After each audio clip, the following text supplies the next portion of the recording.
Hey guys, thank you so much for talking to Screenfish today. I really appreciate it. We're so excited to talk to you. Hey. Awesome. Hello. Be here. Please Hi. don't all jump at once to be excited to be here. That's fine. That's fine. I won't take it We're personal. just so polite. We're like, you go. No, you go. Yeah. Yes, yes. Trade Canadian, Canadian. trade Canadian. Guys, listen, this show is hilarious. So I gotta tell you, I was drinking some very hot tea, and the first episode where Veronica is in the audition, and the casting director just straight up ignore her and kind of just start like talking crap about their own lives. Like I was just like, I laughed so hard that I spilled this tea on my hands and burnt myself. So thank you for that. I appreciate the Oh injury. no, I'm so Our sorry. We're gonna put goal Yeah, that is to in make a post. sorry. show that's gonna be we are laugh out loud, burn your hand humor. I like that. Well, It's in you our pitch succeeded. deck, actually. It's like third degree burns possible, is what it says right Good. on the. My Yeah. lawyer will be in contact with you, Chris, specifically you, Chris, for writing that thing. Yeah. Um, Yeah. There's a stack of them piling up. We'll just put it in the. but listen, such an original concept. My first question is for Farid and you, Chris. How and why did you guys want to make this comedy? Like, where did this concept come from for you? I'll start with the beginnings of the story. So like it really does stem from like me and Brock actually went to acting college together. So we kind of lived this life minus minus the everything that's happened in the show. But Brock and I were in an improv class and we did this scene where like we were in a waiting room and it was like a doctor's office, but they're both actors, and then they start talking to one another about like, hey, what have you been up to? It's like, oh, I did this show and blah blah blah. And like it went off into this tangent that got pretty funny. Take my word for it. And so Brock was like, yo, this would be like funny as like a show. And I was like, yeah, this actually would be funny as a show. Like imagine I like made this into a show. And so I met Chris and I was like, hey, dude, you want to make a show? And then Chris, take it from there. That was basically it. Yeah. No, we met originally at Monahan's Pub in Oakville, Ontario. And at my first impression of Farid, like I had kind of seen him on TV and in commercials and things. So like this was the first real actor I had ever met. And he showed up with like this, I'll never forget, like this like Louis Vuitton like velour notebook, and it had like character profile, and he presented it very professionally. And I remember thinking, oh shit, this guy's fucking legit, man. Like this guy.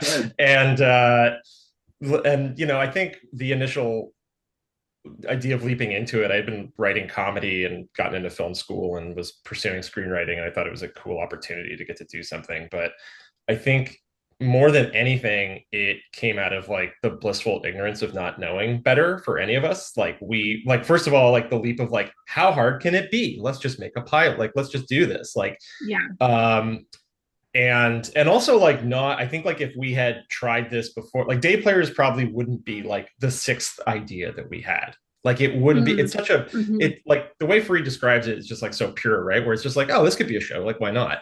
And I think had we like been further on in the process of like pitching shows or making shows or doing it, we probably would have thought of something way more like high concept and it's this crazy twist. And, it would have been like so elaborate in it, especially at the time. Like we heard that from executives, like so much of just like, well, it doesn't have like a really crazy twist. We're just like, there is no, they're just characters hanging out. It's funny. Yeah. And like, so it came out of, I think like a lot of just like earnestness and like positive naivete that we could make it funny and make a very like low concept idea work.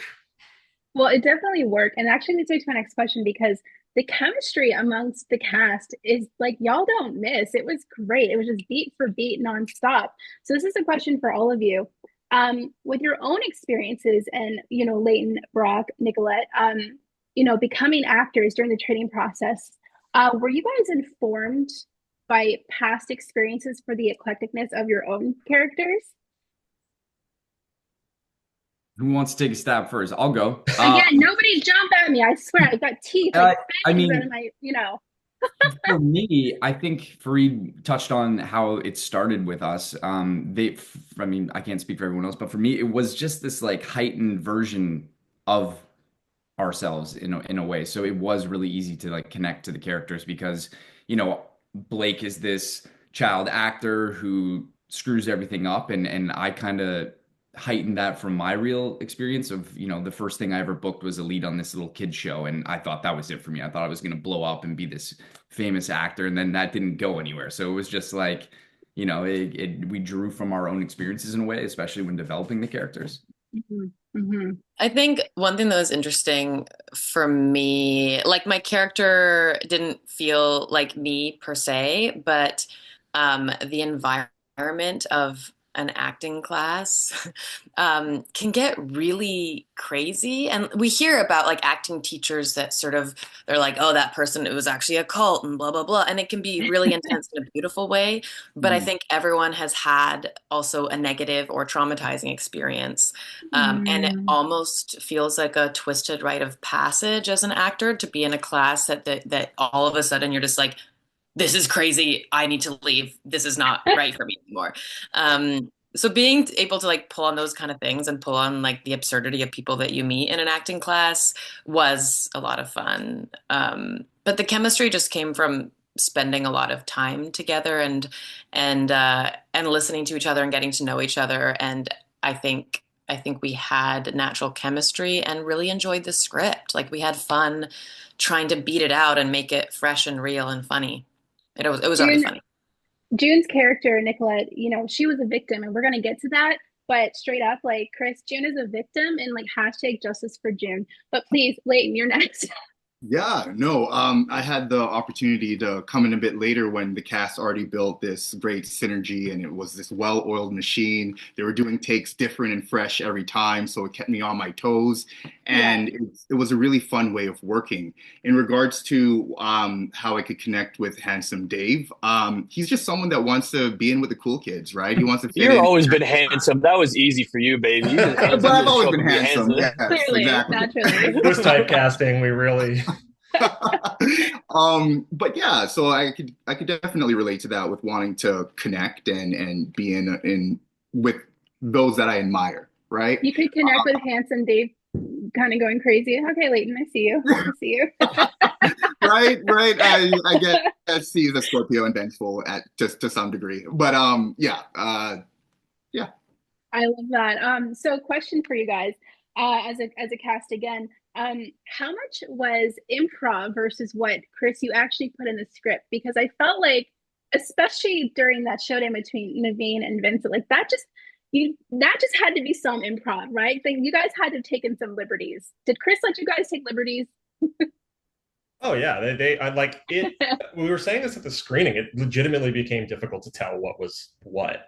So in that, I had to like kind of go. I actually went back through some of them recently, and I'm like, wait, was that in it? I can't remember. Like, and it speaks to these guys. I think just like really like they put down like really jiving with each other and like embracing the material and the silliness of it. And so like that, I don't know, help me out for, because I was actually that specific exchange in the first episode between Naveen and Vincent. I was trying to figure out. I'm like, what parts did, because I think it was one of the writers, one of the our staff writers, Michelle, who came up with the like a keg, motherfucker, I tap in it like a keg. But then it feels like it keeps going where it's just Farid and Alex riffing. Yeah. Like, I've been to the keg. Like it's a different thing. Yeah, that part, like there's parts like that moment that were definitely like came in after the fact. Like Nicolette slapping me in episode 2 for real was like a pure accident, and like we kept it. We're like, this is too good. We're like, she missed the fake slap, and she was like, ah, and like stuff like that. Sort of just like we're like, this is gold. And I think, as an actor, when you have an audition and it's easy to do the audition, it speaks to the writing. It makes it very fluid and easy to riff if it is a really well written piece. And what was good about Day Players for all of us is that the bones of the show were very, very prominent, and it was very easy for us to make our dialogue conversational, and to the point where natural jokes would just show up out of nowhere. And those are the kind of moments I love in television. That those are the golden nuggets that we develop a brilliant show, but then every individual actor brings their own flavor to the character. Like June's character, for example, I had no idea what it really was at first, and then when I saw Nicolette, I was like, oh yeah, that's absolutely it. Like even the subtleties of her like hiding in every possible place she could, like behind the chalkboard and behind Brock. She would tuck in behind Brock in certain scenes. That stuff isn't written. That's stuff that the actor came up with on their own merit. Yeah, I mean, so you also knew that June was a victim then, Nicolette. You knew that she was a victim when you read the script originally. Well, it's interesting. Like I'm, and I'm like I'm curious, like what you're referring to there. I think that she, like, and there's, obviously like different parts of the scripts that aren't like in this iteration, this edit. But I thought that she had a really interesting arc where I was like, she feels very vulnerable and very scared. And then does sort of encounter these obstacles and these sort of like narcissistic behaviors that Yeah. actually like help pull her out of herself and kind of bolster her. So instead of like feeling cowed by that, she's actually kind of building up more strength in her personality and in her perspective. Yeah, But hard yeah, there's agree. some Hard agree, except for that Naveen and Vincent stole her moment in episode 4 when she was just trying to, have her Star Wars moment. And I Yeah. just felt like that of all the craziness of these characters, okay, Jude was the one who's there for the right reasons. And she was just trying to learn, guys. She just wanted to learn how to do improv. So, you know what? You're right, Yeah. Nicolette. She's not a victim. She's a survivor. She survived this she's narcissistic crew. tolerant. We like had to work on that character. Like June was a new addition to this version of the show, and Nicolette, like to her credit, came on and was like, help me figure out what. And we kind of had too many ideas for her because we spent so much time like figuring out like what's everybody's role. Like this in this iteration, we really pushed everybody into like their role into the group, and we really tried to figure out how to reach like unique and fun. And June, like because she was like a new kind of piece of the puzzle, we were like, what is her? And I think like everything Nicolette's saying, like initially somebody like very vulnerable and scared and timid, and we kind of put a lot of our vulnerabilities into her and that character. But then like so often that evolves into nihilism, and so we wanted to like play with that at the end, and like the risk of a sweet person's soul, where you don't want to see them become corrupted, and it seemed like pairing her with Blake, like the more we paired her with Blake, it was like, ooh, yeah, that's working. Let's keep putting them together. Yeah, and Blake had a nice arc there as well. He started off as maybe the worst of the bunch, but he actually gained a heart in the end because Yeah. he was nice to June. I think that was like the goal of it all, because you want somewhere to go. And I don't know if you know this, but we've been doing day players for like 12 years now. So Yeah, it was a short film in 2016, right?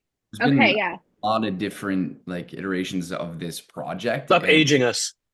well, no, but it just goes to show that we finally kind of found our stride, because like when you mentioned how much of it was improv and how much of it was scripted, it is really hard to tell, because I'm thinking back to scripts we had in like 2014, and like, you know, Yeah. I didn't really have much to do outside of the script. Like I loved the script because I've seen it in all of its forms. And, I think the Hmm. most important stuff was the prep. So beforehand, like really working it out so that that Bible was there. And obviously there's things, that happen, and our director, Ref, created this beautiful let's try it mentality on set, where just, if you had an idea, like best idea kind of wins in that moment, and we're going to try it. So that's, Hmm. I think, added to our like synergy of a group as well, because you weren't just thinking of ideas for yourself. I would go to Farid and I'd say, you should do this. He'd say, no, that's not funny, I'm not going to do it. And I'd say, okay, cool, know my place. But other than Yeah. that, everyone was Fareed, I see you. Yes, A lot. strong arm on the set, I see. Okay, making notes. Let's sticking on the topic of archetypes. I want to talk Professor McKenna for a moment because honestly, that man was a whole nut, but what a scene stealer. Like he had me cackling in every scene that he was in. Now for Chris and Farid, was that like an agglomeration of maybe eclectic teachers you've had in the past? Because I've never taken an acting class, so I don't know what the vibes are, okay? But it's got to be close to that, right? Well, it's an exaggeration of the guru mentality that some acting teachers who I've known of, they sort of perceive. It's like I find the biggest thing about acting is it's a job that requires a lot of verbal affirmations, and sometimes that can get dangerous because we are so vulnerable as artists or creatures or craftsmen that a lot of times it could be like preyed on, and it's like they could use words of affirmation to sort of make you feel like you're getting somewhere, and then it's like subscribe to my class for 500 more days for $300 an hour. It's or like I'll make you a star, or in the other end of like beat you down and say you're never going to be anything. Now, this is obviously super, super exaggerated. I've never like experienced that myself. I know that it exists in this world. So Professor Edmund, played by the like brilliant Patrick McKenna, who is like a comedic icon in Canada. For those who don't know, he was like on the Red Green Show. His improv is he probably did the most improv throughout the script because that's what he's like. He's like another Jim Carrey-esque type. Like the mime slap again. I come back to that where it's like I mime slap you. That was all Patrick. I don't think that was in the script originally. And you know, he kind of gives this like, and Chris will touch on this, but the professor in itself is supposed to be like a facade. He himself is like this. He's trying to convince himself that he's an acting professor. Chris, yeah. Yeah, we have a whole backstory for him where he's kind of a Don Draper, like he's stolen someone's identity, and he's not actually. He's been in nothing. But like in the kind of the first, yeah, that's the arc. The first time we came up with that idea, like I was obsessed with Inside the Actor Studio and James Lipton. I just thought James Lipton was so funny in that the way he would be like, now here's a clip from a classic Big Mama's House 2. And you're like, this guy he just finds art in like anything, like, and fair enough, like, you know, but it was that kind of like over the top reverence and like exaggeration of every piece of it. And from that, like, again, one of our staff writers, Terry, had the idea for the Taylor Kitsch thing. We're like, what if this guy's just obsessed with Taylor Kitsch? Like, of all people, he like, just loves Taylor Kitsch. He's a Canadian. Yeah. And we were kind of making fun of him with that. Yeah. He's the definition of like a thespian. Yes, right. Exactly. A true thespian. The worst way possible, though. Yeah, but also hilarious. And like that cliffhanger maybe at the ending, it was, I'm like, okay, maybe we're getting more of this guy, who knows. But Leighton, for you, you know, in episode, I think it's episodes 5 or 6, you spend half of the episode unconscious and there's all this comedy happening around you. I want to know, did it take you guys a few scenes or shots to get through that scene? Because I just imagine you'd like burst into laughter because of all the jokes that were happening. No, I'm a very committed actor. Fair. Yeah, fair. No, honestly, yeah. While I did almost lose it when Brock. There's a moment where he's having like this really heart to heart with Nicolette's character, and like using my dead hand as like this prop. I'm just like, this motherfucker. that was the best because. Like a ref was doing a million things at once. Like this guy was setting up everything. So it was like really up to us to try and like find our moments through like the cast. And I think I just like that wasn't in the script. I just grabbed you. I was like, hey, can you come? Like, I'm gonna sit next to you here. And then we took like 5 minutes. Like I just perfectly mimicked how he was sitting. And then you were like, what are you doing? I'm like, just go with it. It was so good. It was so good. Yeah. I think the hardest part about that was just the breathing, trying not to, because it's not about holding your breath, it's just taking really shallow breaths where it's right. So we did fudge it a little bit where we fed Leighton horse tranquilizers for most of the time he was on. Not a lot, just a couple of drops. And here's your time. Yeah, that's fair. I mean, you guys have to be professionals at the end of the day. Take it, do the job. We assumed he would want to be method and just went for it. Very Jeremy Strong. No. He said method, not meth head. Chris. Both are fine. Don't judge his lifestyle. Come on now. I don't know. But guys, I may have made a boo-boo on that one, guys. That's my bad. Guys, I wish I could talk to you for like another hour. This has been fantastic, but we are running out of time. So thank you so much for hanging out with Screenfish today. We appreciate it. I love it. Day Players is amazing. And I know it's a limited series, but I do hope we get a season 2. Or an expanded universe. But until then, thank you for talking to Screenfish. Thanks so much. Thank you so much. Thank you. Bye. Bye.